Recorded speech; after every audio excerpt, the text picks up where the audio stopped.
भगवान श्री योगी राम सूरत कुमार की जय। योगी राम सूरत कुमार, योगी राम सूरत कुमार, योगी राम सूरत कुमार, जय गुरु राया। योगी राम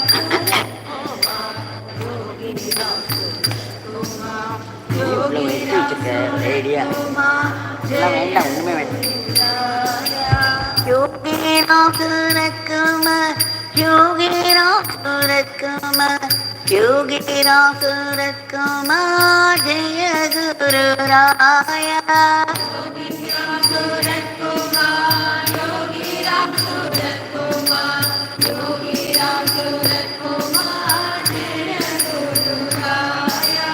योगी राम सूरत कुमार, योगी राम सूरत कुमार, योगी राम सूरत कुमार, जय गुरु राया।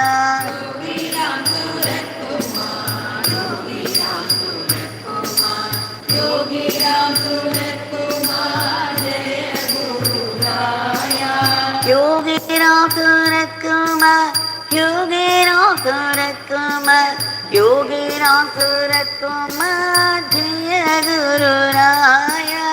योगी राम सूरत कुमार, योगी राम सूरत कुमार, योगी राम सूरत कुमार, जय गुरु राया।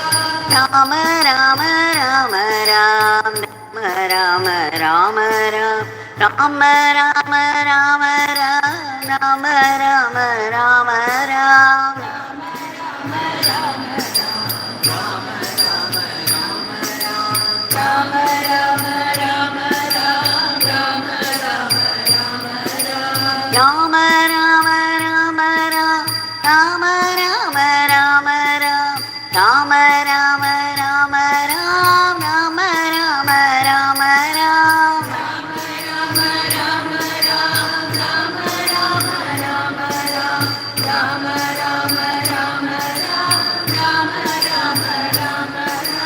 योगी राम सूरत कुमार, योगी राम सूरत कुमार, योगी राम सूरत कुमार, जय गुरु राया।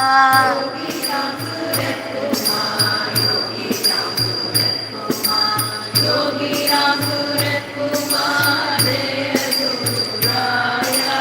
योगी राम सूरत कुमार, योगी राम सूरत कुमार, योगी राम सूरत कुमार, जय गुरु राया। योगी राम सूरत कुमार, योगी राम सूरत कुमार, योगी राम सूरत कुमार, जय गुरु राया। राम राम राम राम राम राम राम राम राम राम राम राम राम राम राम राम।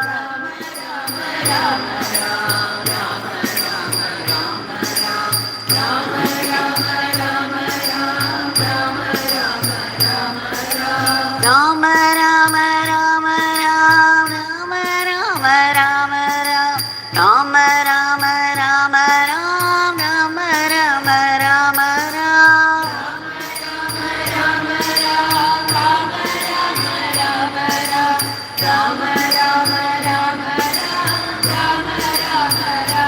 राम। योगी राम सूरत कुमार, योगी राम सूरत कुमार, योगी राम सूरत कुमार, जय गुरु राया। योगी राम सूरत कुमार, योगी राम सूरत कुमार, योगी राम सूरत कुमार, जय गुरु राया। योगी राम सूरत कुमार, योगी राम सूरत कुमार, योगी राम सूरत कुमार, जय गुरु राया।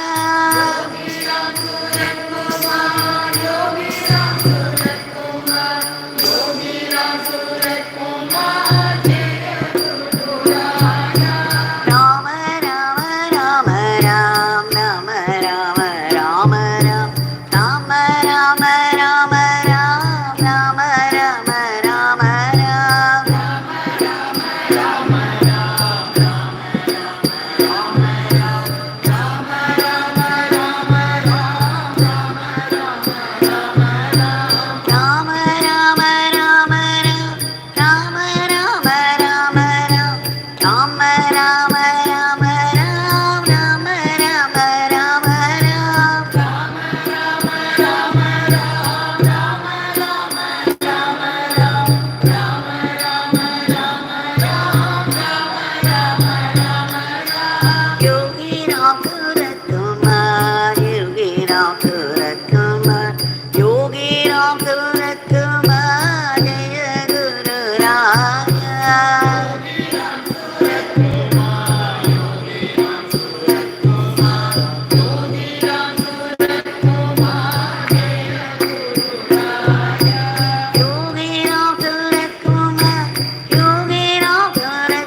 Suratkumar, Yogi Ram Suratkumar, Jaya Guru Raya.